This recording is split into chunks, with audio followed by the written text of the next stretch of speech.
is that it just means a lot to us because everyone's got shitty lives and everyone has shitty things going on in their lives. And rugby league was an antidote. Speaking of rugby league, you're a Broncos man. Where did the love for rugby league come from? Wally Lewis was the king of Queensland. He and Alan Border, it's hard to describe because I think for a young Queenslander, they demonstrated that you could go and do something wonderful with your life outside of Queensland. You could go and travel and you could be this absolute legend. You could climb out of wherever you were and you could go and take it to the Blues, no matter, all these rich people from south of the border. Of course, yeah.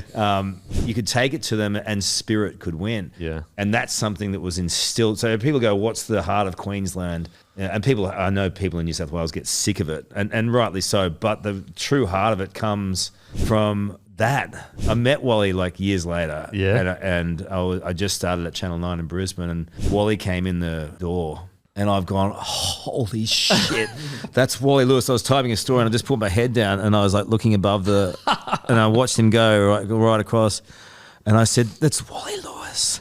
That's the king. And Lane Kelgart is a great correspondent for Nine back in the day, and he's a terrific friend. He goes, it's the king, mate. After a couple of months, he might even talk to you.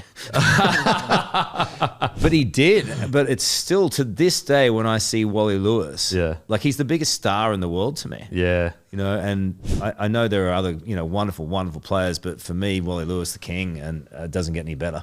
I had a show with Cameron Smith for quite a few years on the radio, and watching grown men just turn into little boys around him, you know what I'm saying? That inner boy comes out and I'm like, oh my God, like I just used to watch that guy as the best of the best kind of thing. So I can only imagine it's relatively similar to Wally Lewis.